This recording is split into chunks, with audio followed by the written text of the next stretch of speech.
Hey there, I'm Marcus, and tonight I'll be your storyteller.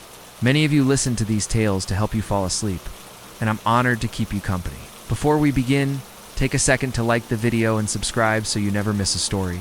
Also, let me know in the comments, where are you watching from, and what time is it there right now? Now, find a cozy position, take a deep breath, close your eyes, and let the soothing rain carry you into the world of tonight's story.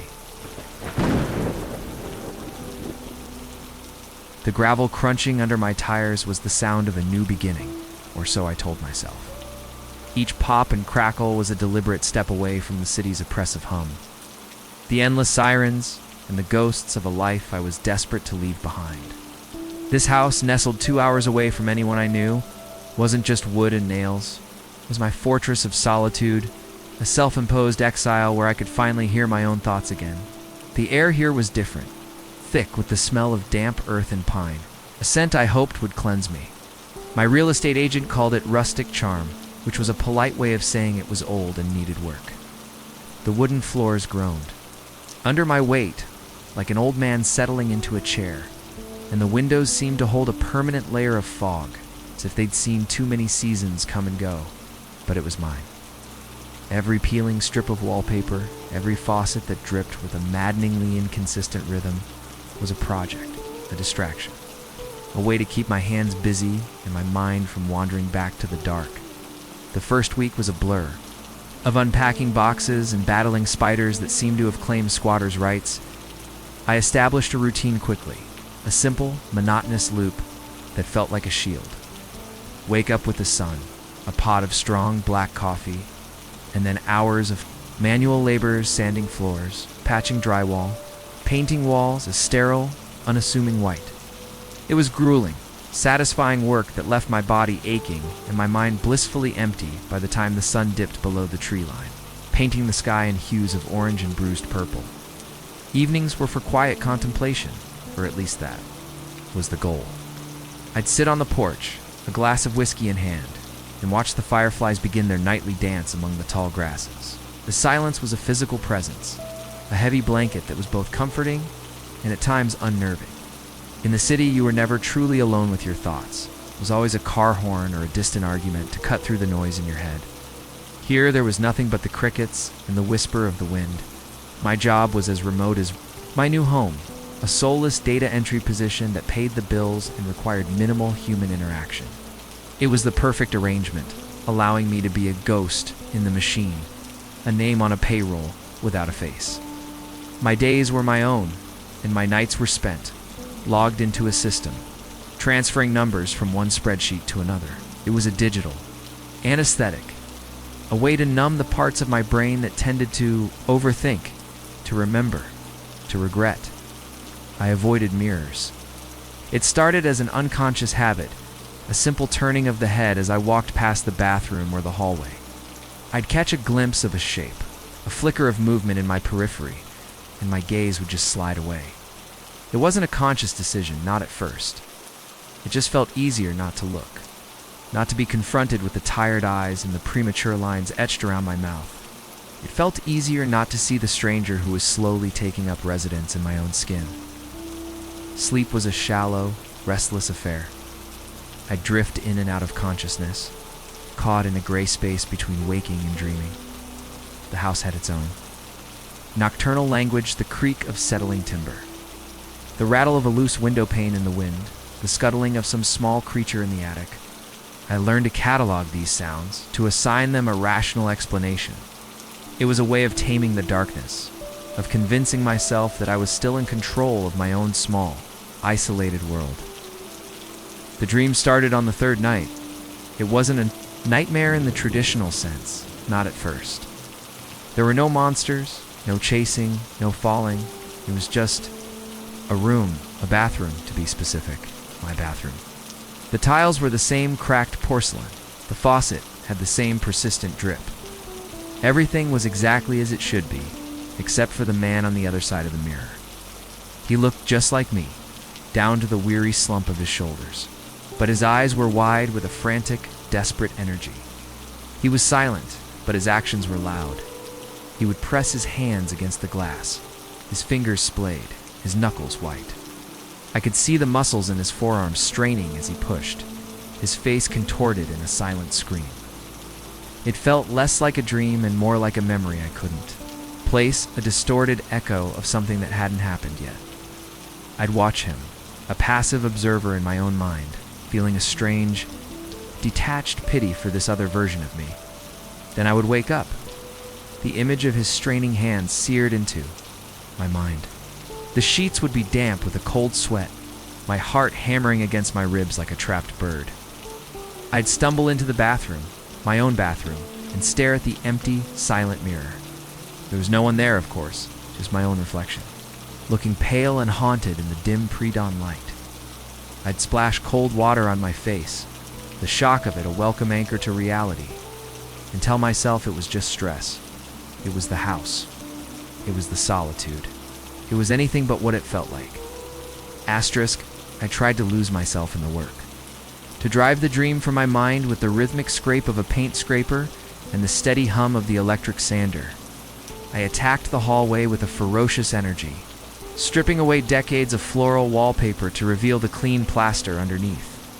Each strip I tore away felt like a small victory, a piece of the past I was erasing. But the image of the man in the mirror lingered at the edges of my vision, a persistent floater in my mind's eye that I couldn't blink away. The days remained my sanctuary, but the nights began to take on a menacing quality. The quiet of the countryside no longer felt peaceful, it felt watchful. Every gust of wind that whistled through a crack in the window frame sounded like a breath being drawn. I started leaving a light on in the hallway, a childish habit I thought I had long outgrown. It did little to dispel the growing feeling that I was not entirely alone in the house, that something was waiting patiently in the wings. The dream became a nightly visitor, as reliable as the setting of the sun. The details grew sharper, more vivid with each recurrence. I could see the fine cracks in the porcelain of the sink behind him, the way the dim light caught the water droplets on the mirror's surface. His silent desperation was more palpable, a tangible force that seemed to press against me, even after I woke. His face, my face, was a mask of pure, unadulterated terror, an emotion I was becoming increasingly familiar with. One night, his frantic movements changed. He stopped pushing with both hands and began to slam his left fist against the glass. The impact was silent, a horrifying mime of violence that made me flinch in my sleep. As his fist struck the invisible barrier again and again, my dream self's focus narrowed. I saw his hand, my hand clenched tightly, the knuckles white with strain. There was something on the back of it, a dark marking I couldn't quite make out, but its presence felt deeply, fundamentally wrong. I woke with a gasp, my own left hand tingling with a strange phantom pain. I sat bolt upright in bed, the darkness of the room feeling heavy and suffocating. The silence was absolute, broken only by the frantic thumping of my own heart. I instinctively looked at my hand, turning it over in the faint moonlight filtering. Through the window, it was just a hand. No marks, no bruises, nothing. But the feeling of the impact, the ghostly sensation of flesh hitting glass, lingered for hours. My attempts to rationalize were becoming more strained. I blamed my diet, the stress of the move, the isolation. I spent an afternoon searching online for recurring dreams about mirrors and doppelganger nightmares, falling down a rabbit hole of psychological theories and folkloric warnings. The articles spoke of repressed guilt, fractured identity, and omens of death. None of it brought me comfort. It all felt like trying to explain away the sound of footsteps in an empty house. The little things started then. Small inconsistencies that poked holes in my carefully constructed reality. A coffee mug left on the kitchen counter when I was certain I had put it in the sink. The book I was reading, which I always left on the nightstand, found resting on the living room armchair. They were tiny, insignificant details, the kind of things a tired, overworked mind could easily misremember. And so I told myself that's all they were, simple, forgettable mistakes. But the dream was not a mistake, it was a fixture. Night after night, I was back in front of that mirror, a helpless spectator to my own double silent panic. The scene never varied in its core structure, but the intensity grew. His silent screams became more raw, his eyes wider, his movements more frenzied. It felt as if he was becoming more aware of me, too, his gaze sometimes seeming to lock directly with mine, a look of desperate, pleading recognition. During what felt like the 100th iteration of the nightmare, he paused his frantic assault on the glass. He held his left hand up, palm pressed flat against the mirror, as if showing it to me. The dream's focus sharpened, zooming in with unnatural clarity. There, on the back of his hand, stark against the pale skin, was a scar. It was a perfect crescent moon, a silvery white arc that I knew. With a certainty that chilled me to the bone I had never seen before in my life, I woke. Up that time not with a gasp, but with a cold, hollow dread that settled deep in my stomach. I didn't hesitate. I threw off the covers, walked on unsteady legs to the bathroom, and flicked on the light, flinching at the sudden brightness. I stood before the mirror, the same one from the dream, and stared. Then slowly, with a tremor I couldn't control, I raised my own left hand and placed it, palm flat, against the cold, unyielding glass, comparing my unblemished skin to the phantom scar from the other side. The morning light did little to burn away the lingering chill of the nightmare. I stood in the bathroom for what felt like an hour, turning my left hand over and over under the stark fluorescent bulb. The skin was pale and unblemished, a blank canvas devoid of the crescent-shaped scar that had been so vivid, so real just hours before. But knowing it wasn't there and believing it were two very different things. The image was now a permanent resident in my mind, ghost haunting the corner of my eye. I threw myself into the day's labor with a frantic urgency, hoping to sweat out the fear. I decided to tackle the overgrown yard, hacking away at thorny bushes and pulling up stubborn weeds until my palms were raw and my back screamed in protest. Yet with every swing of the machete, every pull of a root, my eyes would dart down to my left hand. The motion became a tick, a compulsive, unconscious check for the mark I knew wasn't there. It was a maddening loop of reassurance and doubt. That night, the dream returned with a vengeance. The man in the mirror was different. The pleading terror in his eyes had been replaced by a cold, simmering fury. His silent screams now looked like curses, his face contorted with an accusatory rage that seemed directed squarely at me. The pounding on the glass was no longer frantic. It was measured, rhythmic, and filled with a chilling, destructive intent. He wasn't trying to escape anymore. It felt like he was trying to break in. It was a few nights later that I heard the scratching. At first, it was faint, a dry, skittering sound from within the walls of my bedroom. I dismissed it as mice or squirrels, a common nuisance in an old country house. I made a mental note to buy some traps, rolled over, and tried to ignore it. But the sound was persistent, a delicate rasping noise that seemed to defy the random patterns of a rodent. It was methodical, like a nail being dragged. Slowly across wood, the scratching became a new nightly torment. It was no longer confined to my bedroom wall. Some nights it would come from the ceiling above the living room as I tried to read. Other times it would emanate from the floorboards beneath my feet in the kitchen. It seemed to follow me, a subtle, unnerving companion in the oppressive silence of the house. The sound was too deliberate for an animal, too faint to be a structural issue.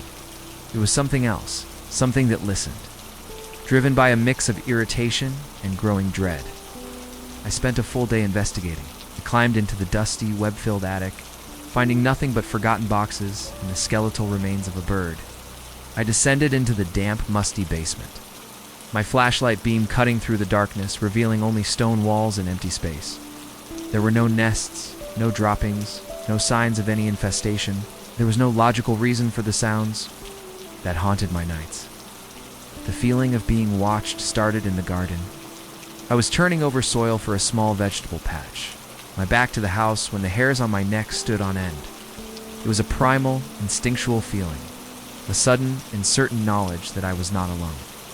It felt like a pair of eyes were fixed on me, boring into my back from a distance. I felt exposed, vulnerable, a specimen under a microscope. The sun was bright, The air was still, but a cold shadow had fallen over me. I dropped the shovel and spun around, my heart hammering. I scanned the windows of my own house first, half expecting to see a face staring back at me. They were empty, dark squares reflecting the clear blue sky. Then I looked to the dense line of trees that bordered the property, searching for a figure, a flicker of movement. There was nothing, just the gentle sway of branches in the breeze. But the feeling of being observed lingered long after I had retreated back inside. The next time I saw him, the dream had changed again. He was pounding on the glass with his scarred left fist, the blows coming faster and harder, his rage reaching a fever pitch. Then it happened. On one particularly violent impact, a sound cracked through the dream's oppressive silence. A tiny, almost invisible line, like a strand of a spider's web, appeared on the surface of the mirror, radiating from the point of impact. He had made a mark. He had broken through. I woke up. A strangled cry caught in my throat. I didn't even think my body reacted on its own. I scrambled out of bed and lunged for the bathroom, my hand fumbling for the light switch. The mirror was pristine, whole, its smooth surface reflecting my own panicked face. I ran my trembling fingertips over the glass, pressing against the spot where I had seen the crack form. There was nothing there. It was perfectly smooth. But I had seen it. I had heard it. And I knew with a terrifying certainty that the glass was getting thinner. Asterisk. My days became a cycle of suspicion. I found myself returning to the bathroom mirror again and again, running my hands over its surface, my eyes tracing every inch of the glass from different angles, convinced I would find the crack if I just looked hard enough. I started to question my own senses, wondering if my mind was beginning to fracture along with the mirror in my dreams. The solitude I had sought out was now a prison, amplifying every doubt, every fear, until it was deafening. The scratching in the walls took on a new, more sinister character. One evening, as I stood brushing my teeth, the faint, rasping sound started up from directly behind the bathroom mirror. It wasn't scratching anymore. It was a slow, deliberate tapping. Tap, tap, tap, tap. It had a cadence, a rhythm that felt intentional, like a coded message being sent from the void between the walls. My blood ran cold, the toothbrush frozen halfway to my mouth. I pressed my ear against the cool tiled wall, listening. The tapping stopped the instant my ear made contact. There was only silence, absolute and profound. Knocked on the tile with my knuckle, a hesitant invitation. "Is anyone there?" I whispered, the words sounding absurd and insane in the empty room. The silence was my only reply, but I knew it was listening. Whatever it was intelligent, and it was toying with me, enjoying my fear.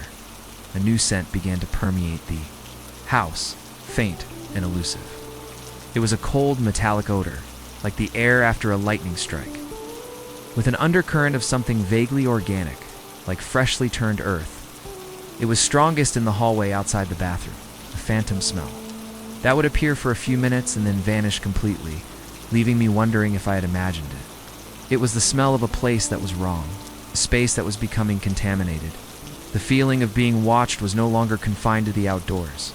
It followed me inside. I'd be reading on the couch and feel a sudden shift in the atmosphere. A heavy pressure that signaled a presence in the darkened hallway just beyond my line of sight. I'd look up, my body rigid with tension, and see nothing but shadows. But the feeling was undeniable, a cold spot in the air that my senses screamed was a person standing perfectly still, just watching me. The dream came again, and as I expected, the crack was worse. It had splintered, a web of fine, jagged lines. Spreading from the initial point of impact, the man on the other side, my double, seemed energized by his progress.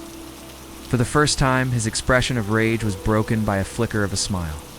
It was a cruel, triumphant curl of the lips that was utterly alien on a face that was otherwise my own. He raised his scarred fist again, not with anger now, but with purpose. This time, waking up was different. The terror was the same, the cold. Sweat was there, but something else was new. As I stood in the bathroom, staring at the flawless mirror. My bare foot brushed against something on the tiled floor. I looked down. Sprinkled directly beneath the mirror was a fine, shimmering powder. It looked like dust, but when I knelt and touched it between my fingers, it felt gritty, crystalline. It looked and felt exactly like pulverized glass. My mind scrambled for an explanation. The house was old, maybe it was just plaster dust, shaken loose by a passing truck, but it was only here, in this one specific spot, directly under the place, where my nightmares were focused. I wiped the dust away with a damp cloth, my hand shaking so badly I could barely hold it steady. The physical evidence, however small, was a terrifying bridge between the world of the dream and my own waking reality. It was happening. It was real. Later that evening, as dusk settled, I was walking through the living room when I caught my reflection in the dark screen of the powered-off television. I glanced at it and turned away, but in that split second, I saw something impossible. My reflection's head didn't turn with mine. For a fraction of a second, it remained. Its face pointed directly at me, its eyes holding my gaze from the dark screen before it vanished. I froze, my heart seizing in my chest, and stared back at the blank, empty television. I ended my night where it all began, standing before the bathroom mirror, but not looking for cracks anymore. I was looking at myself, truly looking for the first time in weeks. I saw the fear in my own eyes, the exhaustion pulling at my features. But beneath it, I could almost see him, the other one. His anger, his scar, his terrifying purpose. Face was becoming superimposed over mine, and a horrifying question began to worm its way into my soul. Which side of the glass was I really on? The first thing I did the next morning was take down the bathroom mirror. I couldn't stand the sight of it anymore, of my own face staring back at me from its silver depths. I worked with a grim determination, prying the clips loose and carefully. Lifting the heavy sheet of glass from the wall, I wrapped it in an old blanket and carried it down to the basement, leaning it against the damp stone wall with its reflective side hidden. I then hung a towel over the empty space, a flimsy barrier that did little to make me feel safe. My grip on reality was becoming tenuous. Sleep deprivation was a constant fog, making the edges of my world feel soft and uncertain. I would find myself pausing in the middle of a task, unable to remember what I was doing or why I had entered a room. The constant low hum of anxiety was exhausting, draining my energy and leaving me feeling like a ghost in my own life. The house, my supposed sanctuary, now felt like a labyrinth designed by a malevolent architect, and I was losing my way. The dream, of course, was not deterred by my removal of the physical mirror. It simply used the one in my mind. Cracks I had seen before were now a complex spider web, fracturing the image of my double into 100 distorted pieces. He no longer pounded on the glass. Instead, he traced the cracks with a chilling gentleness, his scarred finger exploring the fissures.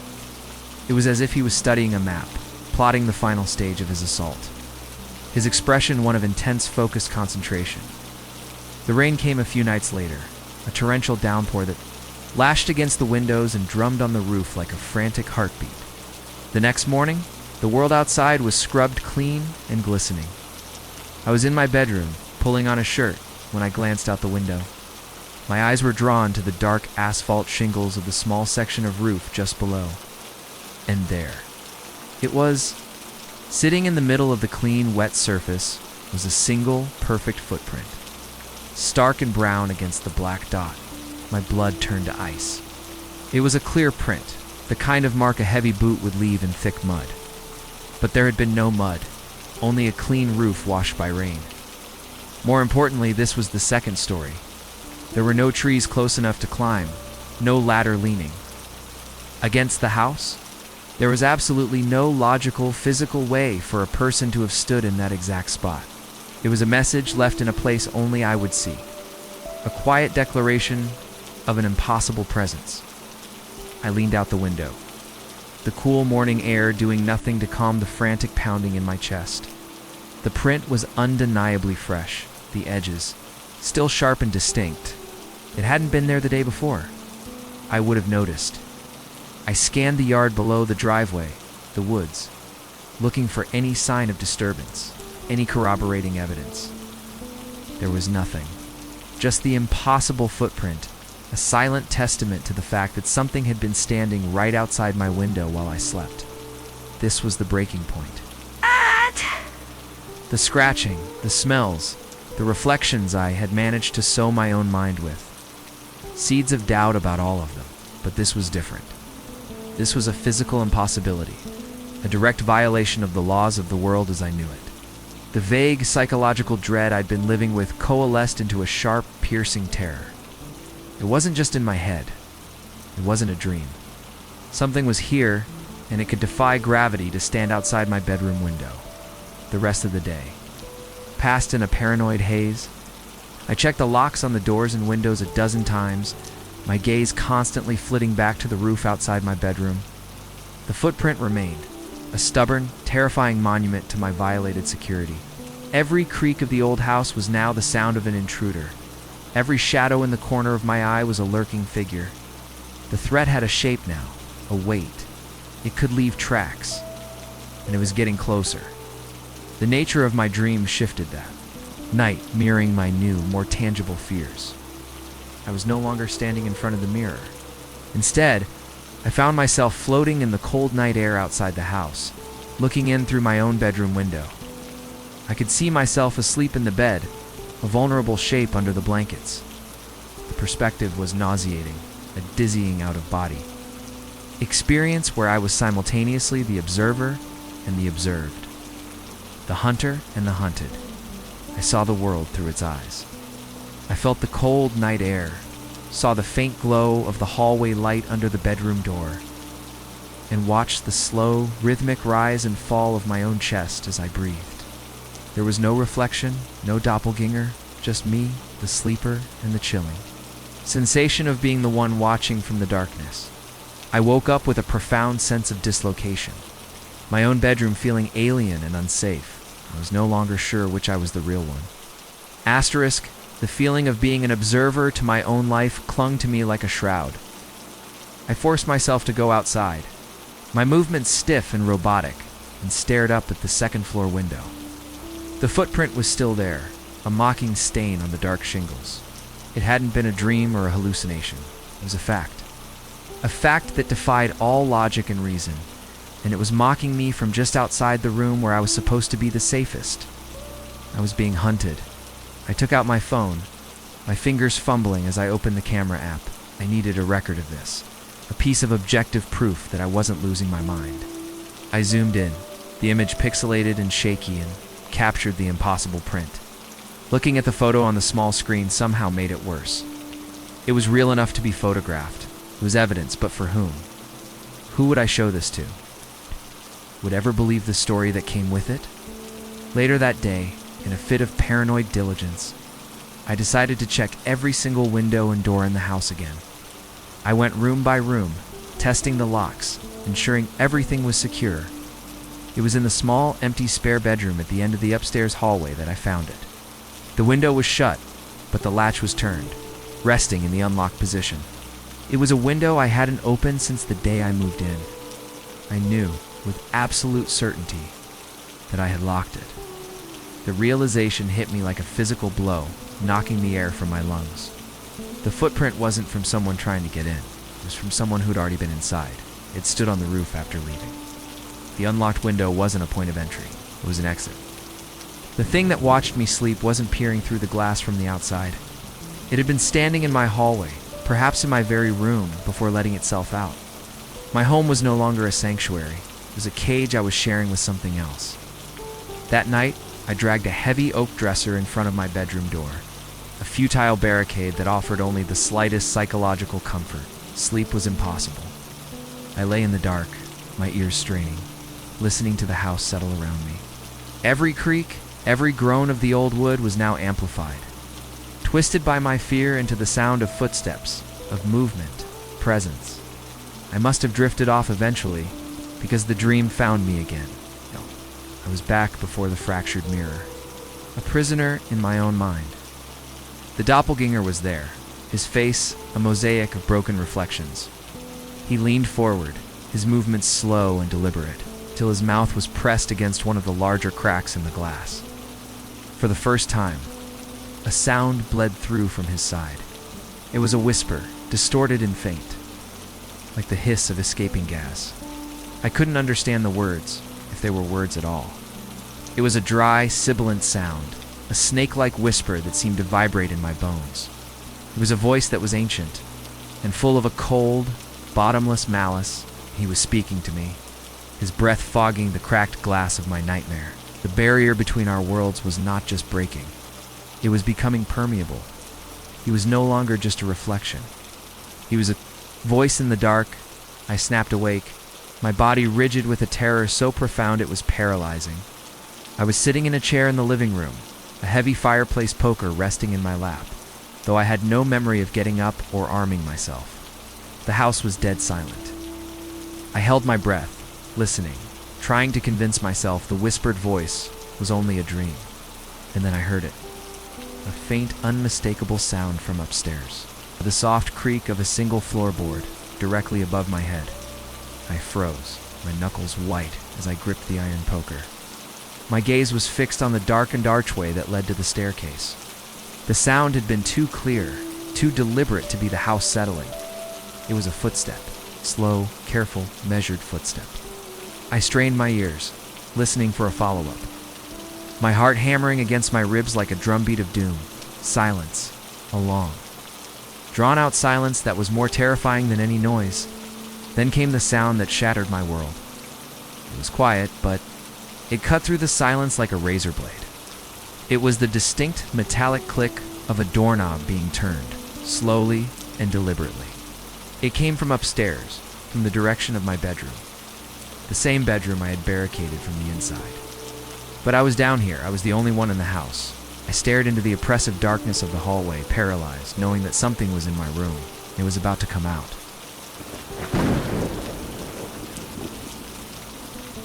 Time seemed to stretch and warp in the silent moment after the doorknob clicked. My muscles were locked in place, a cage of my own making, while my mind screamed at me to run, to fight, to do anything other than just sit there waiting for the inevitable. The fireplace poker felt impossibly heavy in my grip, a useless totem against a threat that could turn knobs from behind a barricaded door. The darkness of the hallway seemed to pulse, to breathe, holding the promise of a reveal that I was not ready to face. A surge of adrenaline finally broke the paralysis. Going up those stairs was suicide. I knew that with a primal certainty. Whatever was up there wanted me to. Instead, I began to back away, my movements slow and deliberate, my feet shuffling silently on the old wooden floor. My eyes remained fixed on the top of the staircase, half expecting to see a figure emerge from the shadows. I reached the back door, my hand fumbling blindly for the lock, and slipped out into the cold, damp night. The relief of being outside was fleeting. It's immediately replaced by the chilling vulnerability of being exposed. I didn't run into the woods. Instead, I ducked behind a thick, overgrown azalea bush at the edge of the yard, my body shaking uncontrollably. From my hiding place, I looked back at my house. It loomed against the night sky, a dark, silent monolith. It was no longer my home. It was an occupied territory, a predator's den, and I was on the outside looking in. For a long time, nothing happened. The house remained dark and still. A sliver of doubt began to creep back in, the rational part of my brain desperately trying to reassert control. Had I imagined it? The creak? The click? Was it just the culmination of weeks of stress and sleepless nights finally pushing me over the edge? I clutched my head, the silence from the house almost more unnerving than the sounds that had driven me out into the night. And then a light switched on. It was in my bedroom, the window directly above the porch. My breath hitched in my throat. A silhouette stood framed in the yellow light, perfectly still. It wasn't moving frantically or acting menacingly. It was just standing there, looking out the window as if it owned the place. The sheer placidness of its presence, the calm entitlement of it was more terrifying than any overt threat could ever be. It was at home. The figure's head began to turn, a slow, deliberate pan across the dark expanse of the yard. I pressed myself deeper into the foliage, the the wet leaves cold against my skin. The silhouette's head stopped. Its unseen gaze pointed directly toward my hiding place. It didn't move or gesture. It just stood there, its attention fixed on my exact location. It knew. In the silent, dark yard, it knew exactly where I was. It was letting me know that I had been found. It took a single step forward, bringing its face closer to the window pane, and the faint moonlight caught its features. My heart stopped. It was me. There was no distortion, no monstrous features, no sign of rage. It was my face, calm and composed, looking out of my window. My own eyes were staring back at me from across the yard, and they held an expression of cold, clinical curiosity. Then, a faint, cruel smile touched its lips. My lips, just as quickly as it had appeared. The figure stepped back from the window, melting into the shadows of the room. A moment later, the light clicked off, plunging the house back into darkness. I was left alone in the cold. Trembling, the image of my own smiling face burned into my memory. The question of whether I was going mad was answered. I was not. The truth was infinitely worse. I was being replaced. I couldn't bring myself to go back into the house. The rest of the night was spent in the cold confines of my car, which I'd parked on the dirt road a quarter of a mile away. I just sat there watching the dark shape of the house until the first hints of dawn began to bruise the eastern sky. Sleep was out of the question. I was a refugee, exiled from my own life by a perfect, silent copy of myself. As the sun rose, casting long shadows across the dew-soaked fields, a strange resolve began to settle over my exhaustion. I couldn't run. Where would I go? Believe me, this thing, whatever it was, had my face. It had my house. Running would only cede more ground. With a heavy heart and trembling hands, I started the car and drove back up the long gravel driveway. I had to go back. I had to confront the man who wore my face. Walking back to my own front door felt like a death march. Each crunch of gravel under my boots was an announcement of my return, and I expected the doppelganger to be waiting for me on the porch. But the house was silent, watching me with its dark, empty windows. The front door was unlocked. I pushed. It opened with a trembling hand, stepping into the gloom of the foyer. The air was still and cold, and the house was utterly and nervingly silent. There was no sign of a struggle, no sign of anyone. I moved through the ground floor like a burglar, my senses on high alert. Everything was exactly as I had left it. The coffee mug was still on the counter. The book I was reading was still open. On the side table, the fireplace poker I had dropped in my flight was lying on the rug, a forgotten relic of the previous night's terror. It was this perfect, undisturbed stillness that was so deeply unsettling. It was a silent, arrogant display of control, a message that my presence or absence was irrelevant. With my heart lodged in my throat, I forced myself to climb the stairs. Each step creaked, the sound deafening in the silence. Room first. The window latch was still turned, mocking me. I then approached my bedroom. The heavy oak dresser, which I had strained to move in front of the door, was now back in its original position against the wall. Not a scratch on the floor to mark its passage. It had been moved aside with an impossible, silent strength. I pushed. The bedroom door opened and looked inside. The room was immaculate. The bed, which I had left in a tangled mess of sheets, was perfectly made. The pillows fluffed. There was no sign that anyone, myself or otherwise, had been there at all.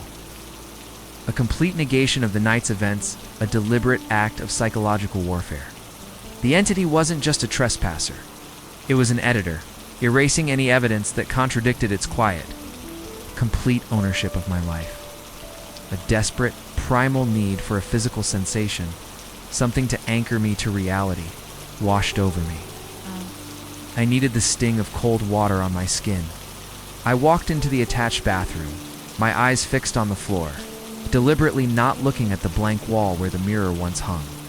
I leaned over the sink and turned on the cold tap, the gush of water a welcome roar that drowned out the silence.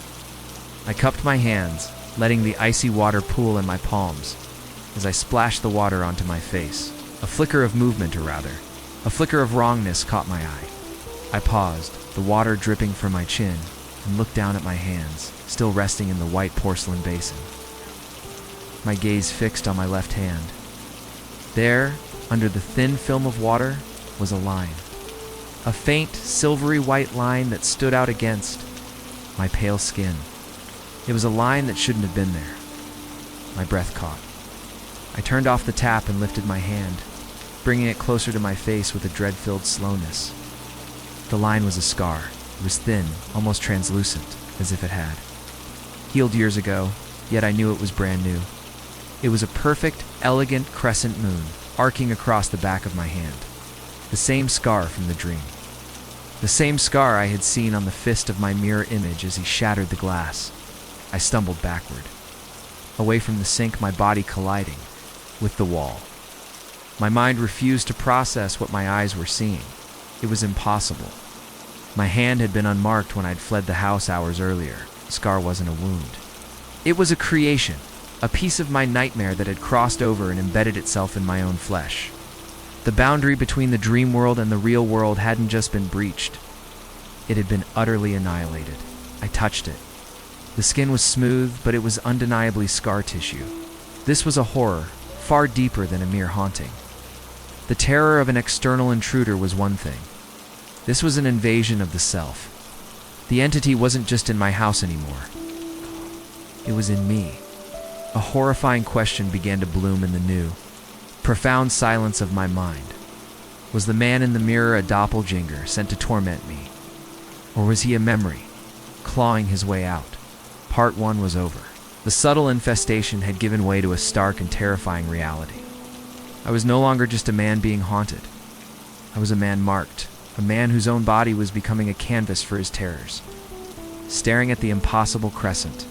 On my hand, I felt a new paranoia take root, colder and more intimate than anything before. The question was no longer just what is this thing? It was now what did I do? The sight of the scar on my hand became the new focal point of my existence. The initial shock and terror slowly cooled into a cold, obsessive fixation. I would spend hours just staring at it, tracing the perfect, unnatural crescent with my finger. It was a brand, a claim of ownership, and its presence signaled that the rules of reality had been rewritten just for me.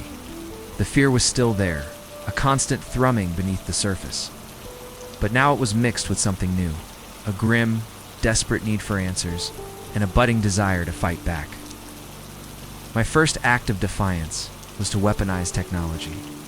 I drove into the nearest town and spent nearly all of my savings on a state-of-the-art security system, bought for high-resolution night vision cameras, motion sensors for every door and window, and a digital recorder with enough storage to hold weeks of footage.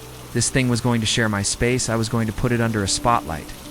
I would watch its every move, expose it to the unblinking eye of a lens, and drag it out of the realm of suggestion and into the harsh light of recorded proof. The installation became an all-consuming obsession for the next 2 days. I was no longer just renovating a house. I was fortifying a position. I drilled through walls, ran yards of cabling through the attic and basement, and mounted the cameras with meticulous precision. One for the front porch, one for the backyard, one for the upstairs hallway, one for the living room. Its view aimed squarely at the staircase. The physical labor was a relief, a way to channel my frantic energy into something productive, something that felt like control. It wasn't just about surveillance. I reinforced the house itself. I installed heavy-duty deadbolts on both the front and back doors and bought new, more robust locks for all the ground floor windows. I even screwed iron bars over the small, grimy windows in the basement. The house began to feel less like a home and more like a prison. But I couldn't decide if I was building it to keep something out or to keep myself in. Either way, the act of securing my environment was a balm to my frayed nerves. For 3 days, the house was silent. The motion sensors remained untripped. The camera feeds, which I monitored obsessively on my laptop, showed nothing but empty rooms and the gentle, hypnotic sway of tree branches in the wind. A fragile, tentative sense of security began to take root. I could see every angle of my property. I was armored. I was watching. For the first time in weeks, I slept for a few hours at a time, a shallow, dreamless sleep, reassured by the quiet hum of the recording equipment. During this brief, deceptive piece, my investigation turned from the external to the internal. The scar was a constant, nagging puzzle. I spent hours online delving into medical journals and psychological forums, searching for rational explanations. I read about somatic symptom disorders where mental distress manifests as physical symptoms. I researched dermatological oddities and phantom scarring. I desperately wanted a doctor to tell me I was having a unique but documented psychological breakdown. That would be a comfort. When the medical journals failed me, my searches drifted into darker territories. I typed the word doppelganger into the search bar and fell for hours into a pit of folklore, mythology, and anecdotal horror stories. I read about fetches in Irish lore, spectral doubles that were an omen of imminent death, and the Vartiger of Scandinavian myth, ghostly forerunners that performed their living counterparts' actions in advance. It was all superstition and fantasy, but the parallels to my own experience were terrifyingly precise. I started a journal, a simple spiral-bound notebook that I kept with me at all times. It was my attempt to create an objective record in a world that had become fluid and unreliable. With clinical detachment, I documented everything: the progression of the dreams, the appearance of the footprint, the whispers from the mirror, the impossible movement of the dresser, and the birth of the scar on my hand. The act of writing it down made it feel more manageable, containing the chaos within the neat lines of the page. My dreams changed. The violent, confrontational nightmare of the fractured mirror was gone. Now, my sleeping mind was filled with the sterile, green-tinted view of my own security cameras, but the dreams were distorted, filled with static and glitches. I would dream I was watching the hallway camera, only for the feed to dissolve into noise for a few seconds. In the dream, I knew with absolute certainty that something had walked past in that moment of blindness. The entity was no longer attacking me. It was taunting my defenses. The false security provided by my cameras began to crumble. The new dreams felt like a deliberate message. Your technology is a toy. Your walls are meaningless. I am not bound by the same rules you are. I started to see the blind spots in my own surveillance. The few seconds it took for a motion-activated light to turn on. The brief moment a camera might be blinded by the setting sun. My fortress was an illusion, and I realized the thing tormenting me was just being patient, letting me exhaust myself in a futile arms race. Asterisk, my days devolved into a new kind of monotonous obsession. I would wake up, make coffee, and then spend hours reviewing the previous night's security footage. I fast-forwarded through hours of silent, empty rooms and wind-swept trees, and my eyes straining for any flicker of movement, any glitch in the recording. I was hunting for the static from my dreams, for a single frame of evidence that I wasn't alone. The process was maddening, self-imposed torment that only amplified my sense of isolation and growing paranoia. The first sign that my efforts were being mocked came on the fourth morning. I was reviewing the footage from the backyard camera, my finger hovering over the fast-forward button. Then I saw it, or rather I didn't see it. In one frame, the old metal lawn chair was sitting near the edge of the woods. In the very next frame, it had shifted a full foot to the left. There was no one in the shot, no blur of movement, no glitch in the time code, just an impossible, instantaneous relocation. I must have replayed that single second of footage 100 times. The chair was there, then it was here. It was a magic trick performed for an audience of one. My expensive camera, with its high-speed recording, had been defeated by something that could move between its frames. My technological fortress was a joke. It was a clear, undeniable message sent directly to me. I can move things you can't. See, I can be anywhere at any time, and your little toys won't ever catch me. The feeling that I was being studied intensified. The haunting was no longer about jump scares or overt threats. It had become deeply, intimately psychological. I would come downstairs in the morning to find the salt and pepper shakers had swapped places on the table. A book I had been reading would be open to a chapter I hadn't reached yet. These weren't scary things, but they were acts of intimate trespass, demonstrating a quiet, constant observation of my life and habits. The scar on my hand became a barometer for the terror. On the quiet days when nothing happened, it would seem to fade, the crescent becoming a pale, silvery whisper against my skin. But after a night of unsettling dreams, or after finding some new, subtle manipulation in the house, it would appear. Darker, more defined, the skin around it faintly inflamed. It was a living mark, a part of me that was in direct communication with the entity that plagued me. Its appearance waxing and waning with my fear. My dreams shifted once more, becoming more specific, more insidious. I dreamed I was in a small, cramped space, the air thick with the smell of dust and old wood. I was peering through a crack, a sliver of an opening into my own living room. I could see myself on the other side, sitting in my armchair, writing in my journal. I was watching myself completely oblivious to the fact that there was an observer hidden somewhere within the very walls of the house. I woke with a jolt, the dream sense of claustrophobia clinging to me. A hidden place, vantage point. The idea took hold of me with a feverish intensity. Scratching in the walls, the tapping behind the mirror, it all made a new, horrifying kind of sense. The house had secrets. It had spaces I didn't know about. I spent the entire day searching, tapping on walls, looking for hollow sounds, measuring rooms and comparing them to the old, faded blueprints I had found in a drawer. My search yielded nothing but frustration. The walls were solid, the measurements seemed to match the plans. I felt like I was losing my mind, chasing a phantom location suggested by a nightmare.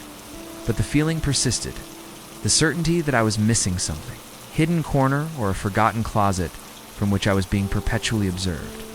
My home was a maze, and the Minotaur knew the layout far better than I did. The end of my fragile sense of security came late one evening. I was on my laptop, a grid of 4 silent video feeds staring back at me. My eyes were on the monitor for the upstairs hallway. It was perfectly still, illuminated by the dim glow of a nightlight. Then something entered the frame from the top right corner. It was a strip of black electrical tape. I watched my blood running cold as it was smoothly, deliberately pressed over the camera's lens, plunging my view into absolute darkness. My first instinct was to charge up the stairs, to confront the blacked-out camera and rip the tape from its lens. But I didn't. I had learned that my predictable emotional reactions were part of the game. Rushing into the dark would be giving the entity exactly what it wanted. So I sat there in the glow of my laptop, staring at the dead feed, a cold, calm wave of utter helplessness washing over me. This wasn't a battle of force anymore. It was a battle of wills, and I was losing badly. After an hour of sitting in rigid silence, I finally forced myself to move. I crept up the stairs, my every sense on high alert, expecting an ambush at every turn. The camera was exactly as I'd seen it on the screen, a neat, perfectly applied strip of black electrical tape blinding its view. I peeled it off with a trembling finger. There was no residue, no trace of adhesive. It was as if the tape itself was a part of the illusion. My surveillance network began to degrade in subtle, maddening ways over the next few days.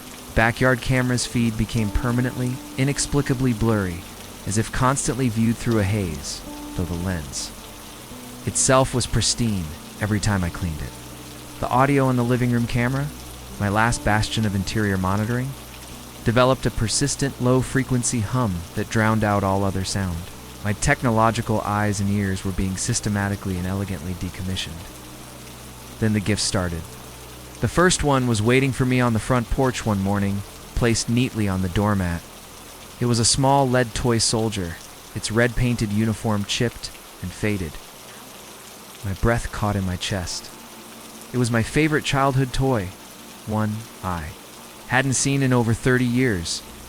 I knew for a fact that it was supposed to be in a dusty box in my parents' attic, 500 miles away. Yet here it was, a relic from a forgotten past. Delivered to my doorstep, the violation of this act was deeper than any footprint or moved chair. This wasn't just about my present life. It was about my history. The entity tormenting me had access to my memories, to the physical artifacts of my childhood. It could reach across time and distance to retrieve a piece of my past and place it before me. The message was clear. No part of your life is off limits. I know everything you have ever been. My hand shook as I called my mother, my voice sounding thin and strange even to my own ears. I asked her, as casually as I could, if she'd been cleaning out the attic, if she'd sent me a package. Her confusion was genuine and tinged with worry. She hadn't touched those boxes in years. She asked if I was feeling okay, if everything was all right out there all alone. The conversation only confirmed the impossibility of it all and planted the first seed of my perceived instability in her mind. A few days later, a new present was left for me. This one was inside the house, placed directly in the center of my pillow. It was a single, glossy, black feather, its edges sharp and perfect. It looked like it had come from a crow or a raven. On its own, it was nothing, just a feather. But in the suffocating context of my new reality, it felt like a calling card, a memento of death, a quiet, elegant symbol of decay left in the most intimate of my spaces. The psychological warfare continued, becoming more and more specific. I got into my car one morning to go into town for supplies, and when I turned the key, the radio came on. It wasn't on the station I normally listened to. It was tuned to an obscure college radio station, playing a song by a band I hadn't heard in a decade. It was the song that had been playing the first time I kissed my college girlfriend, a memory I had never shared with another living soul. The dream of watching myself through a crack in the wall returned. It's more vivid and insistent than ever. It was no longer just a passive nightmare. It felt like a memory, a clue being insistently pushed into my consciousness. The feeling of the cramped, dusty space was too real. I woke up with a singular obsession. The vantage point was real. The house had a secret, and the dream was daring me to find it. I went straight for the old blueprints, my mind racing. This time I didn't just look, I measured. Armed with a tape measure and the faded blueprints, I spent the entire morning meticulously, checking the dimensions of the upstairs rooms. And then I found it. The wall of my bedroom closet, which backed onto the linen closet in the hallway, was thicker than it should be. The interior measurements didn't add up to the exterior ones. There was a discrepancy, an unaccounted for, void of almost 2 feet. Hidden between the walls, the tape measure fell from my numb fingers, clattering onto the floor. It was real. The hidden space was real. I stood frozen in the upstairs hallway, my gaze flicking back and forth between my bedroom closet door and the linen closet door. The innocuous stretch of wall between them now seemed to breathe, a thin membrane separating me from the secret heart of the house, the place where the scratching came from, the place where my observer lived. My own home had a blind spot, a dark pocket built into its very bones, and something had been using it. My first instinct was to search for a clever entrance, secret panel or a hidden latch like something out of a gothic novel. I spent an hour, pushing and prodding at the back walls of both closets, knocking gently, listening for a hollow sound that was different from the others. But there was nothing. The walls were solid, unforgiving. Whoever had sealed this space up had not intended for it to be found again. It was a tomb meant to be permanent. My caution eventually gave way to a wave of reckless determination. There was no door, I would make one. I went down to the basement and retrieved my tools, a heavy claw hammer and a long steel pry bar. The act of carrying them up the stairs felt like a declaration of war. This was no longer about passive observation or defense. This was about invasion. I was going to break into the dark places of my own home and drag its secrets into the light. I decided to start from inside my bedroom closet to minimize the visible damage. I took a deep breath, the air in the silent house feeling thick and heavy with anticipation, and swung the hammer. The impact against the plaster was deafening, a violent crack that shattered the stillness. It felt like a point of no return. With each swing, I tore away chunks of drywall and old lath, revealing the dusty, yellowed insulation beneath. My heart hammered in time with the blows, Finally, the hammer broke through into empty space. I dropped the tool and used the pry bar to wrench away a larger section of the wall. A wave of cold, stale air rushed out to meet me, carrying the thick scent of ancient dust and that same faint, metallic odor I'd smelled before. It was the smell of a place that had been sealed for a very long time. I grabbed my flashlight, my hands slick with sweat, and aimed its beam into the darkness I had just revealed. It was exactly as I had seen it in my dream. A narrow, coffin-like crawl space, no more than 2 feet wide, filled with shadows and the ghosts of spiders. The walls were unfinished, splintery wood, dark with age. And there, on the far wall, the one that I knew backed onto the living room, was the confirmation of all my fears. It was a tiny, perfectly drilled hole, no bigger than a nail head, positioned at the average height of a standing man's eyes. A peephole, a cold dread, more profound than any I had felt before, settled into my bones. This was its nest. From this hidden vantage point, it had watched me reading, working, sleeping. My entire life in this house had been lived under its unseen, patient gaze. I swept the flashlight beam across the floor of the cramped space. It wasn't empty. Tucked into the far corner was a small, dusty pile of objects, like the hoard of a strange, meticulous animal. Leaning through the hole I'd made, I reached in and carefully retrieved the items. They were all mine, a bizarre collection of small, insignificant things that had vanished over the weeks. One of my socks, the silver pen I kept on my desk, an old tarnished key to a storage locker I hadn't used in years. They were trophies, stolen pieces of my mundane life, gathered together. In a secret shrine, this wasn't just a hiding place, it was a nest. At the very bottom of the small pile was the worst discovery of all. It was a photograph, a faded Polaroid from a family vacation when I was 9 or 10. I was standing between my parents, grinning, the sun in my eyes. But the face in the photo wasn't mine anymore. It had been violently, meticulously scratched away with what must have been a pin or a needle, leaving a cratered white void where my childhood smile used to be. I stumbled back. Out of the closet, the defaced photograph trembling in my hand. This was not about replacing me. This was about erasing me. Wasn't content to simply take over my house and my life. It was systematically working its way backward, destroying the proof of my existence, one stolen memory at a time. The psychological game had just escalated to a horrifying new level. The entity didn't want to be me. It wanted me to have never been at all. The defaced photograph felt like a dead thing in my hand. The cold that had seeped out of the crawl space now seemed to be radiating from my own bones, a deep, internal chill that had nothing to do with the temperature of the house. I sat on the edge of my bed for hours, just staring at the hole I'd ripped in my closet wall.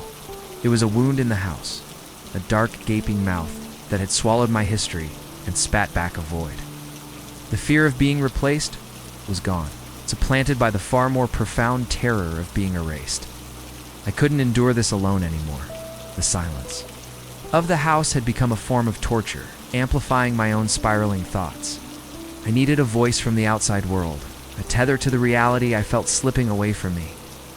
The evidence I had gathered, the photo of the footprint, the impossible toy soldier, the defaced Polaroid. The crawl space itself felt solid, undeniable.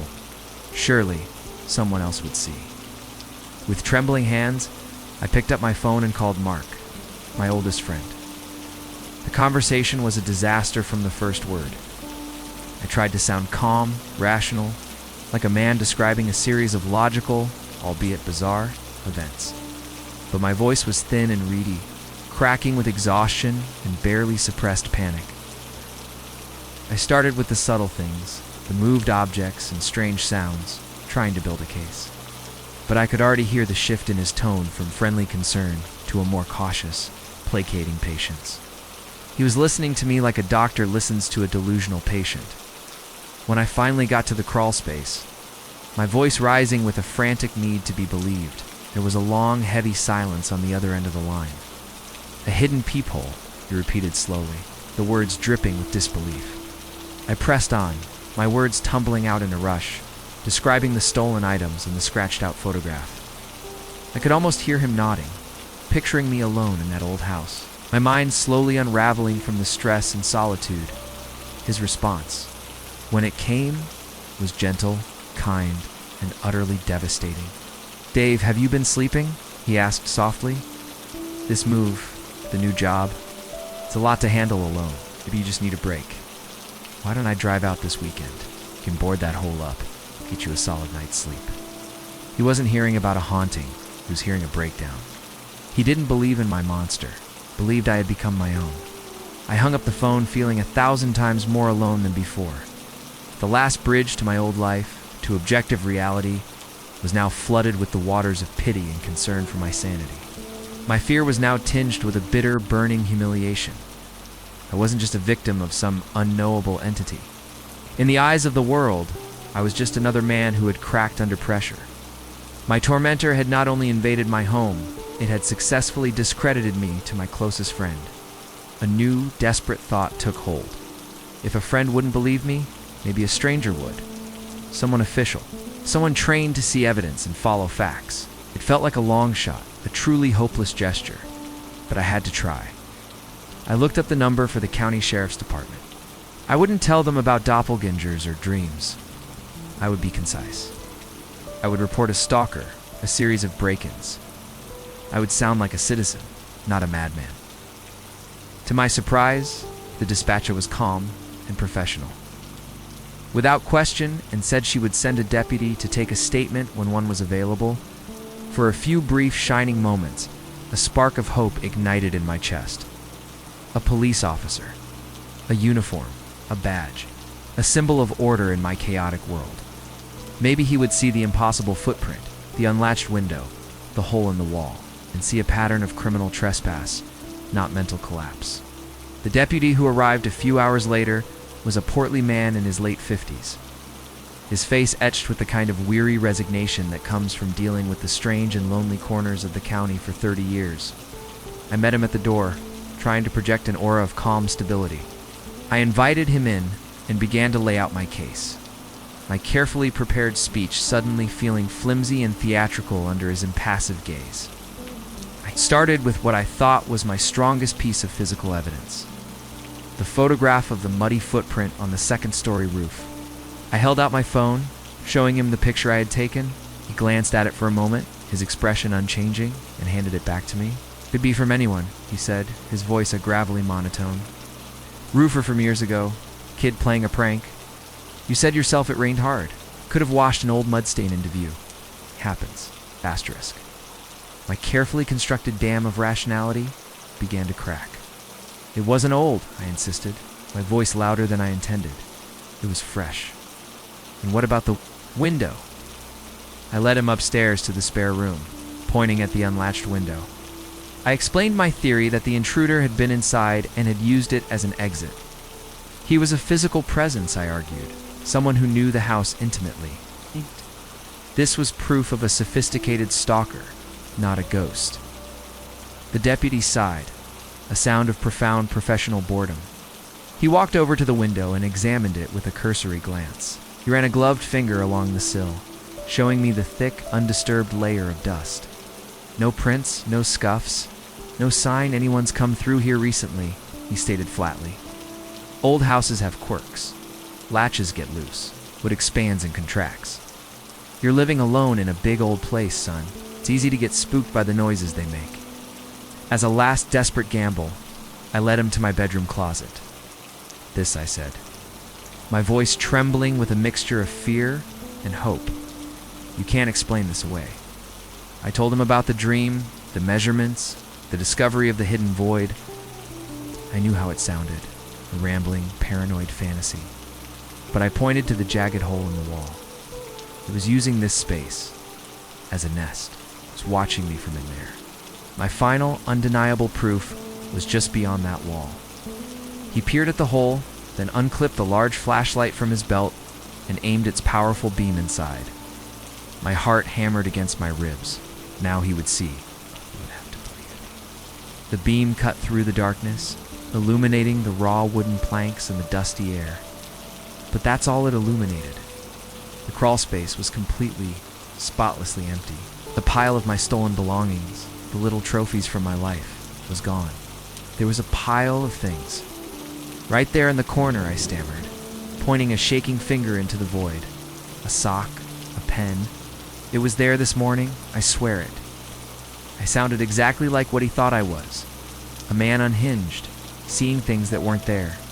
The deputy switched off his flashlight and turned to me, his expression now a careful, neutral mask that was far worse than outright disbelief. It was pity. In a final pathetic plea, I fumbled for the one piece of evidence I still had. I pulled the scratched Polaroid from my pocket and thrust it at him. It left this. It scratched out my face. I nearly shouted. He took the photograph, glanced at it for a second, then looked back at me. "See an old photo that's been damaged," he said, his voice gentle. "Hey, there's no telling who did that or when. Could have been a sibling when you were kids. Could have been you."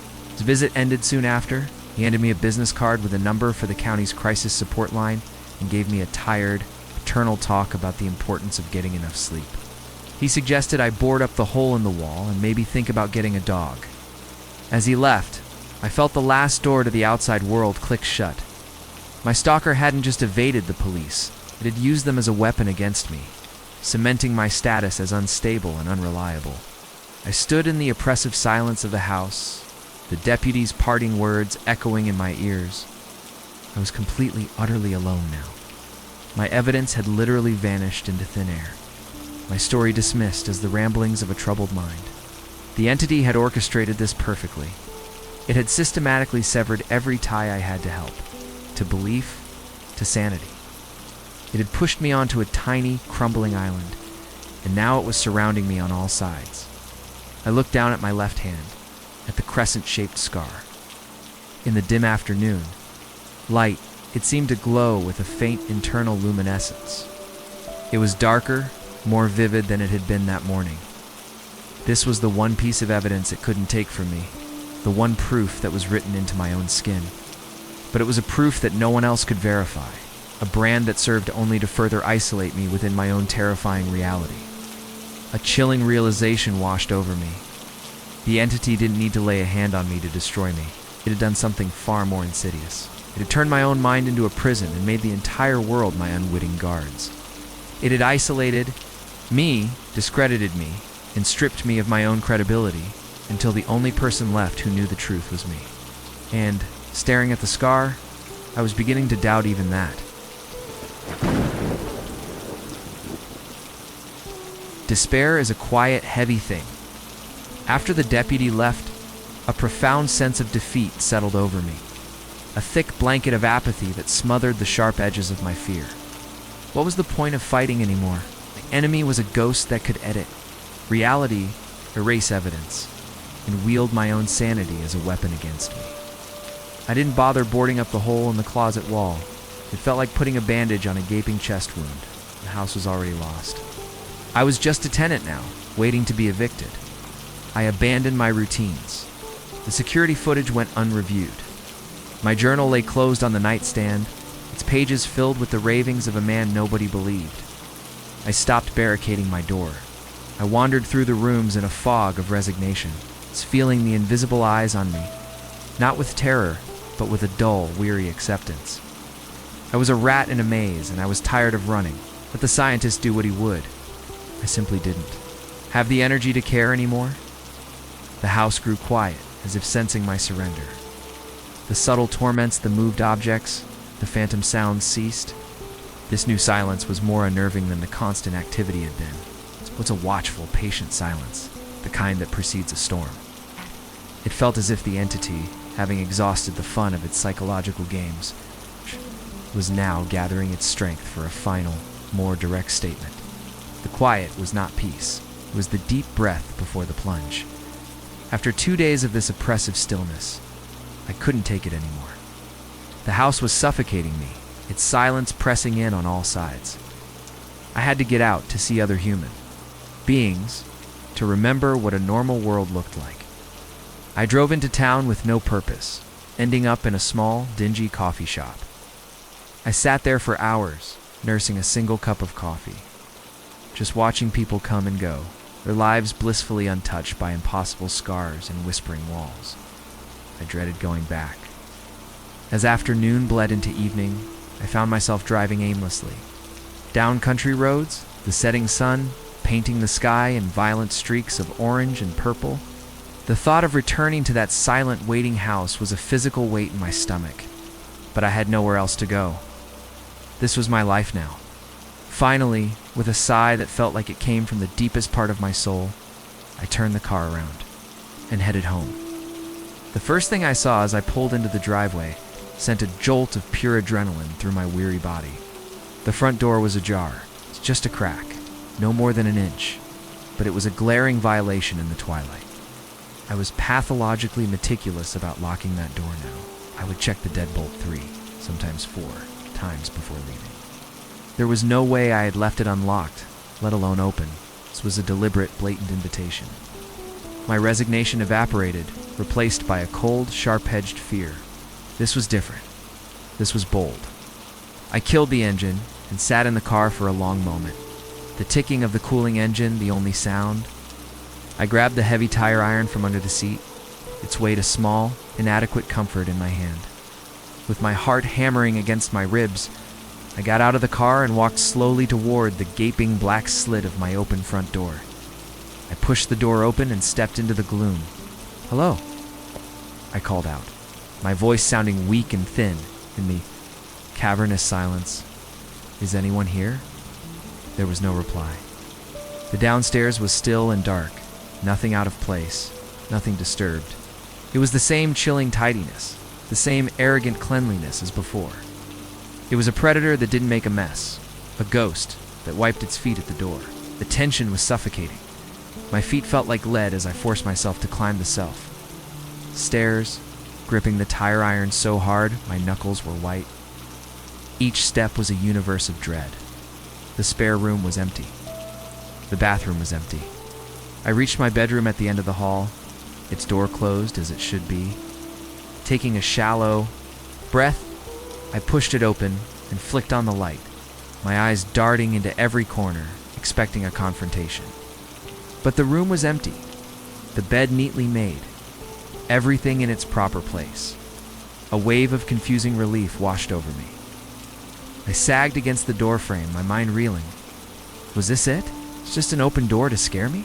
Simple reminder that it could come and go as it pleased? I started to turn away, to leave the room, and that's when I saw it. It hadn't been there a second ago. My eyes had scanned that exact spot. Taped neatly to the back of my bedroom door, at eye level, was a sheet of white paper. On it, written in what looked uncannily like my own handwriting, was one word: remember. Asterisk, I stared at the note, at the single word written in my own looping cursive. Remember. The handwriting was so perfect, so utterly mine, it felt like I was looking at a note I had written to myself in a fugue state. I ripped it from the door, the sound of the tape tearing a violent slash in the silence. Remember what? The command was an accusation, a key to a lock I didn't know existed. This Wasn't just a message. It was the beginning of a revelation. I was terrified of what it would unlock. With a new sense of frantic dread, I searched the room again, my eyes scanning every surface, every object. My desk was neat, the books on the shelf were aligned. The clothes in my closet were undisturbed. The sheer normalcy of it all was a calculated cruelty. The entity had breached my home, my locked fortress, not to cause chaos, but to place a single surgical strike on my psyche. It wanted my full, undivided attention on its message. I moved into the attached bathroom, drawn by an instinct I couldn't name. The air in here was colder, and that faint, metallic, earthy smell I associated with the crawl space was thick and cloying. My gaze went to the wall where the mirror had once hung, to the simple, plain towel that covered the empty space. Something was wrong. The towel seemed to hang differently, imbued with a new weight, a new significance. My hand trembled as I reached out and grabbed the corner of the towel. I pulled it away from the wall, half expecting the mirror to have reappeared, cracked and broken as it was in my dreams. But the wall behind it was empty, the screw holes like vacant eyes staring back at me. Then I looked down. My gaze fell upon the clean, white porcelain of the sink basin, and my world tilted on its axis. Sitting directly in the center of the sink, placed with the care of a jeweler arranging a diamond, was a single human tooth. It was a molar, yellowed with age, its roots jagged and dark. In the center of its chewing surface was a tarnished silver amalgam filling. I knew with a certainty that defied logic that I had never had a filling like that in my life. This tooth was not mine. It was a relic from someone else's mouth. I recoiled from the sink as if the tooth had been white-hot, my back hitting the opposite wall hard. A tooth. Of all the things it could have left, this was the most intimate, the most viscerally horrifying. It was not a threat of future violence. It felt like a piece of the past. It was evidence. A fragment of a brutal, messy event that had been scrubbed from my memory, leaving only this grim artifact behind. The word on the note echoed in my mind. Remember, it wasn't a vague command anymore. It was specific. Remember this tooth. Remember the mouth it came from, the face it belonged to. Remember the act of violence that tore it loose. The implication was a physical blow, knocking the wind out of me. The entity wasn't just haunting me with its presence. It was haunting me with my own forgotten past. A wave of vertigo and nausea washed over me, so intense, I had to grip the doorframe to keep from falling. My entire perception of the last few weeks inverted. Was I the victim here, or the villain? Was the figure in the mirror a doppelganger? Or was it a ghost? Hey, a ghost of my own making? The crescent scar on the back of my hand began to throb with a dull, insistent ache. A painful pulse that seemed to beat in time with my own terrified heart. I didn't touch the tooth. I couldn't. I backed away slowly out of the bathroom. Out. Of the bedroom, my eyes wide with a new, more profound horror. The house was no longer just a haunted space. It felt like a crime scene. A place where something terrible had happened long ago. A place that was holding its breath, waiting for the killer to remember his own crime. And I was the only suspect. Part 2 was over. The game was over. I was in a state of absolute despair. My reality completely shattered. I was no longer afraid of what the thing in the mirror was going to do to me. I was terrified of what it was going to make me remember about myself.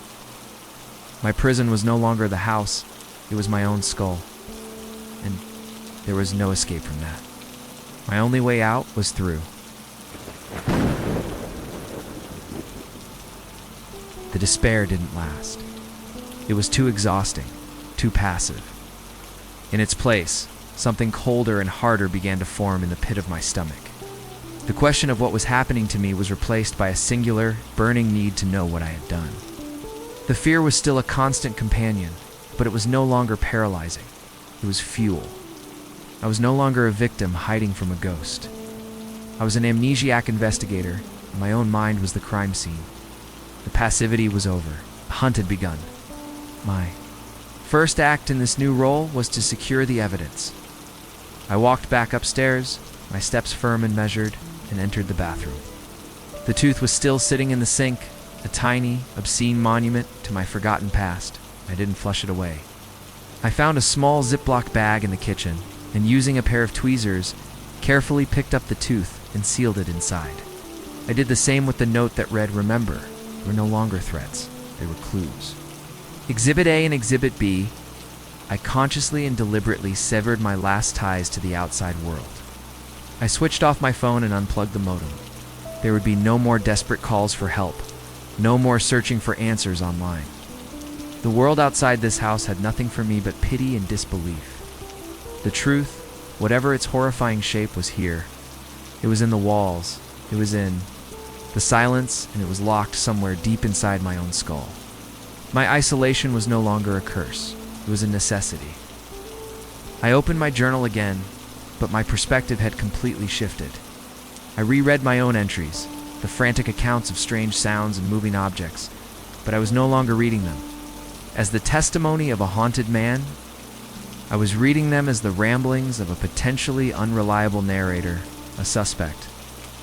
Was the scratching in the walls an entity, or the sound of my own repressed memories trying to claw their way to the surface? I was investigating myself. My thoughts turned to the dream, to the man on the other side of the glass. I had always seen him as an aggressor, a thing trying to break through. What if I had it backwards? What if his frantic pounding, his silent screams weren't acts of aggression, but desperate attempts to communicate, to warn me? The image of the shattering mirror took on a new meaning. Perhaps it wasn't a threat, but a metaphor for my own fractured mind. If the mirror was the source, I had to face it. Hiding it in the basement was an act of fear, of avoidance. It was time to reverse that. I descended into the damp chill of the cellar, my footsteps resolute. The large mirror leaned against the wall where I had left it, wrapped in its blanket like a corpse. I unwrapped it, the glass cool and silent beneath my fingers. Carrying its heavy, awkward weight back up the stairs was a struggle, but it felt like a necessary pilgrimage. With a grim determination, I reinstalled the mirror on the bathroom wall. The screws went back into their old holes. The clips secured the glass in place. The room instantly felt different, charged with a new potential. Ow. Staring into my own reflection was still an unsettling experience. The crescent scar on my hand, a stark reminder of how everything had changed, but now it felt like a challenge. I had reopened the door. I was ready to see who or what would walk through it. I began to set traps, not for a physical intruder, but for reality itself. I was no longer trying to keep something out. I was trying to understand the rules of my own prison, taped single human hairs across doorways. I sprinkled fine layers of flour on the floor in the hallway outside my bedroom. I arranged small objects on my desk in precise, intricate patterns that only I would recognize. I would test the phantom, and I would test myself. My investigation turned from the house to my own history. I pulled dusty boxes from the top of the closet, filled with old photo albums, yearbooks, and letters. For hours, I sifted through the archaeology of my own life, searching for a blank space, a missing page, an unknown face. I was looking for the origin story of a single silver-filled molar. I was hunting for a ghost in the pages of my own biography. At first, I found nothing. My life appeared maddeningly normal, a linear progression of school photos, awkward holidays, and bland landscapes. But as I stared at a photo of myself at a high school party, a strange sense of dislocation washed over me. The image in my hand seemed to flicker, and for a split second, I saw something else. A flash of shattered car window glass, the smell of rain on hot asphalt, and the feeling of cold, wet mud seeping into my jeans. It wasn't a memory, just a fleeting collage of sensations. But it was the first crack in the wall of my amnesia. Asterisk, that brief, violent flash of imagery left me breathless.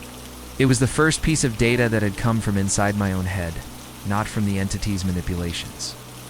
I spent the rest of the day trying to recapture it, focusing on the memory of the photograph, trying to coax the full memory out of the darkness, but it was no use. It remained a frustratingly incomplete fragment, a torn piece of a puzzle I couldn't begin to solve. The wall in my mind was still there, but now I knew it had a crack in it. The traps I had set began to yield their own confusing results. The morning after I set them, I found the single hair I had taped across the doorway to the living room was broken, yet the fine layer of flour I'd sprinkled on the floor just beyond it was completely smooth. Perfect, undisturbed sheet of white. It was a physical contradiction. Something had passed through the doorway, something solid enough to snap a hair, yet ethereal enough to leave no footprints. Or something that was clever enough to step over the flour. My dreams responded to my new line of inquiry. The doppelganger in the mirror was gone.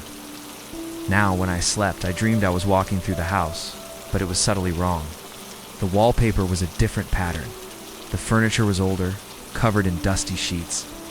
I realized I wasn't dreaming of the house as it was now.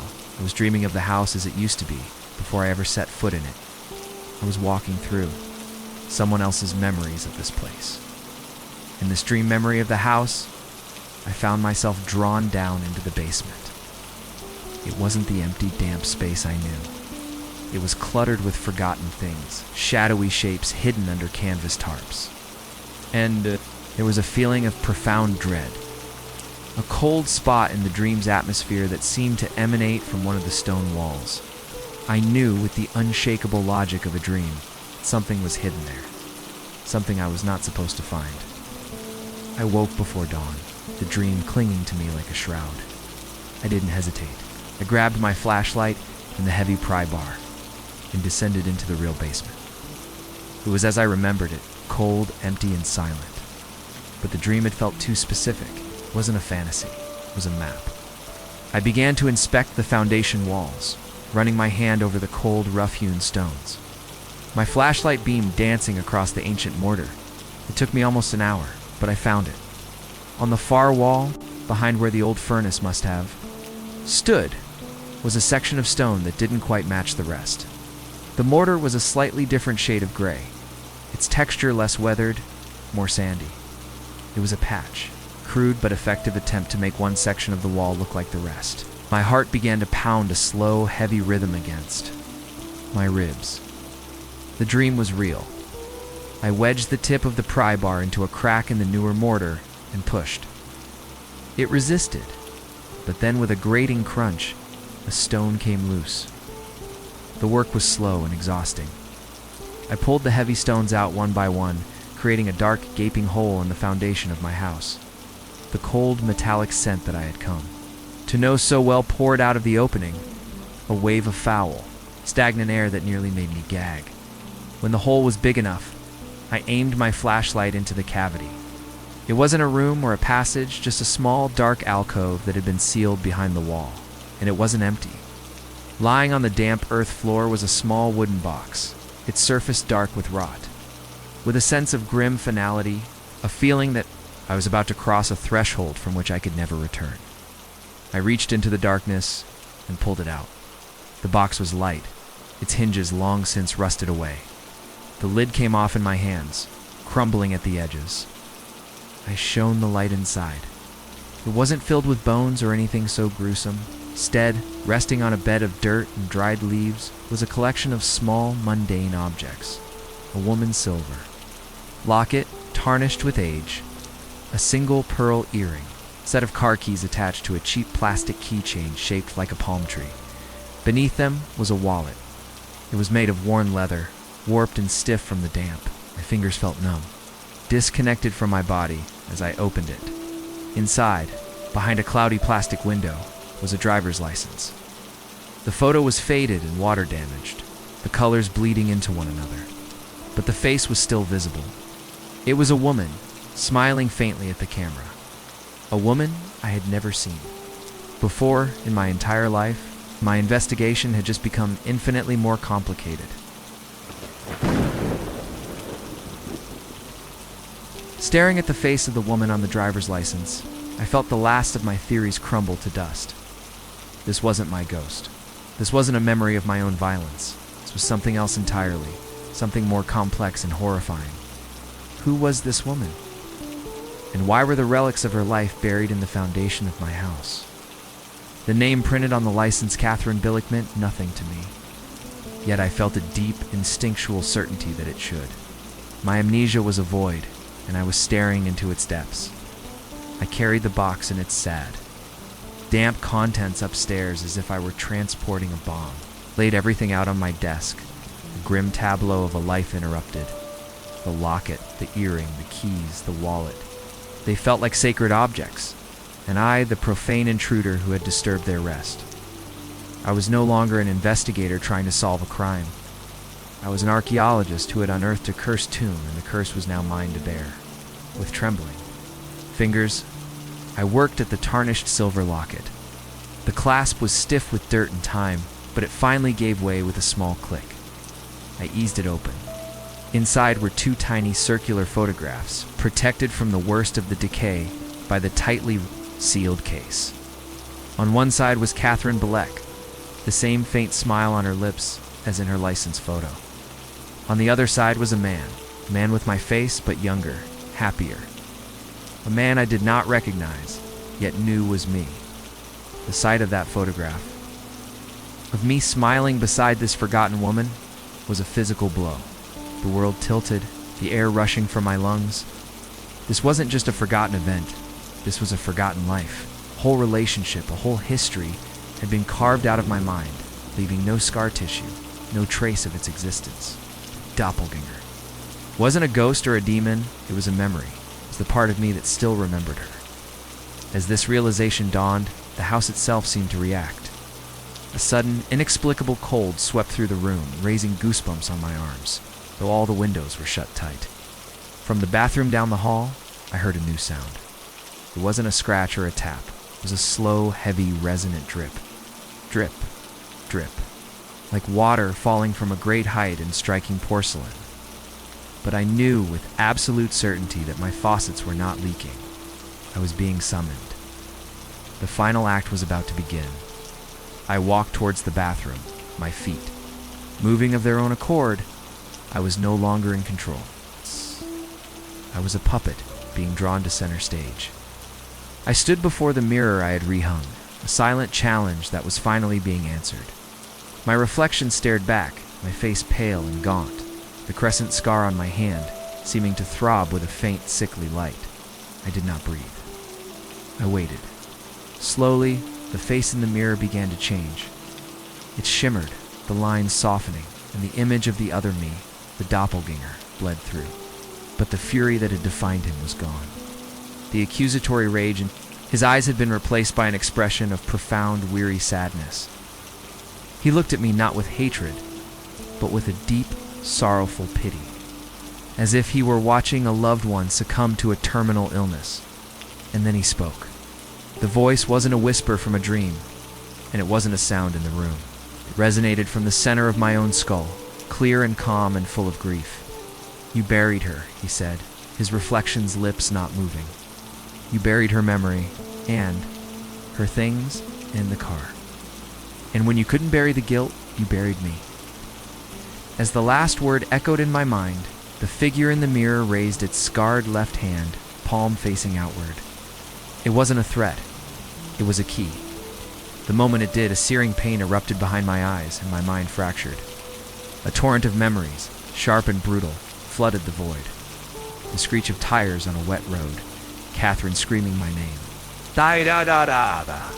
Spiderweb of cracks on a windshield, the coppery taste of blood.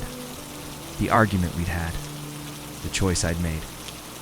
The lights in the bathroom flickered violently and then died, plunging the room into absolute darkness. But I was not alone. I could feel a presence in front of me, solid and cold and real. I scrambled backward, my feet tangling, my back hitting the wall. The darkness was broken by a flash of lightning from a sudden storm outside, and in that brief, stark illumination, I saw him. He was no longer in the mirror.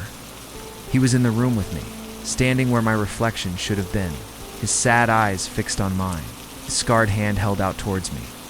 Asterisk, I lay on the cold tile floor, paralyzed. By the phantom weight of the doppelganger's presence, and the crushing onslaught of my own returning memories, the narrative played out in my mind with horrifying clarity. The argument in the car, the slick, rain-soaked road, the deer that leaped from the darkness. I saw the violent swerve, felt the sickening crunch of metal against tree. I remembered Catherine's silence and my own cowardly, panicked decision to erase the entire event, to bury her car in a remote ravine, to hide her things in the wall, to pretend it never happened. The figure, my other self, the keeper of the truth I had tried to murder, took a slow step towards me, didn't radiate menace, only an immense, sorrowful weight. It was the physical embodiment of my guilt, the part of my soul that had refused to be buried. Every step it took was an accusation, a reminder of the life I had stolen and the lie I had constructed to protect myself. It was everything I was, and everything I had tried to forget. A wave of primal denial surged through me, overpowering the paralysis. I didn't want this truth. The blissful ignorance of my self-made prison was better than the crushing weight of this reality. I screamed, scrambling backward on the floor like a cornered animal. It wasn't me. Get out. Get out of my house. I was no longer yelling at a ghost, but at my own conscience. Trying to banish the truth with the sheer force of my will, I lunged to my feet and charged at it. A desperate, suicidal attack against my own history. My fist flew forward, but instead of impact, it passed through the figure's chest as if it were made of cold smoke. But as I stumbled through it, its hand, its very real, very solid hand, shot out and grabbed my left arm.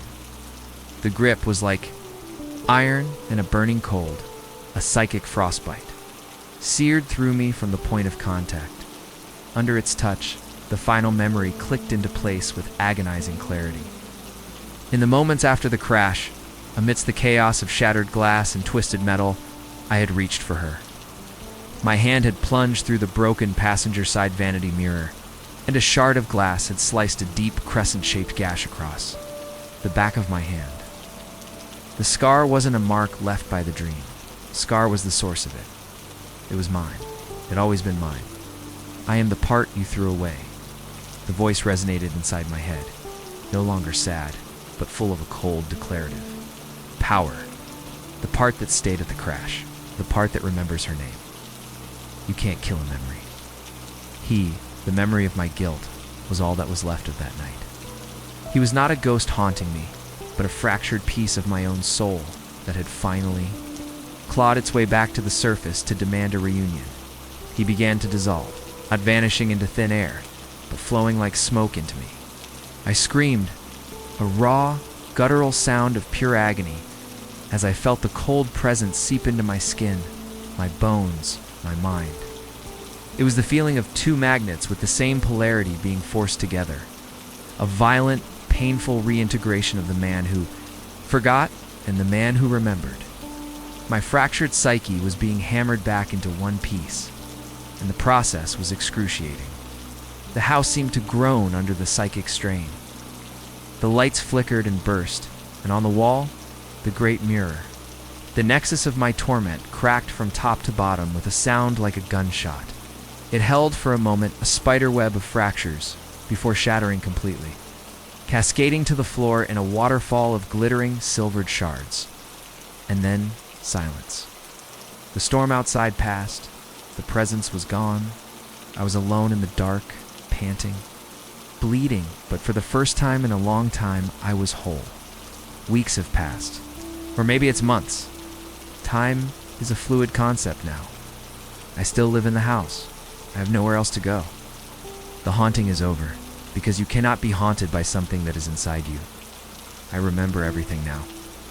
I remember Catherine's laugh.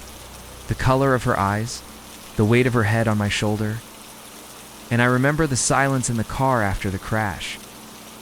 I live with both the love and the horror, and they are one and the same. I put a new mirror up in the bathroom. I am not afraid of my reflection anymore. The man who looks back at me is just me. But sometimes, late at night, when the house is quiet, I'll catch a movement in my periphery. I'll look at my reflection and see my own hand, my left hand rise. Of its own accord, I'll watch it, as if it belongs to someone else, as it slowly, gently traces the crescent-shaped scar that now seems so dark against my skin. The other side of the glass is inside me now, a passenger for the rest of my days.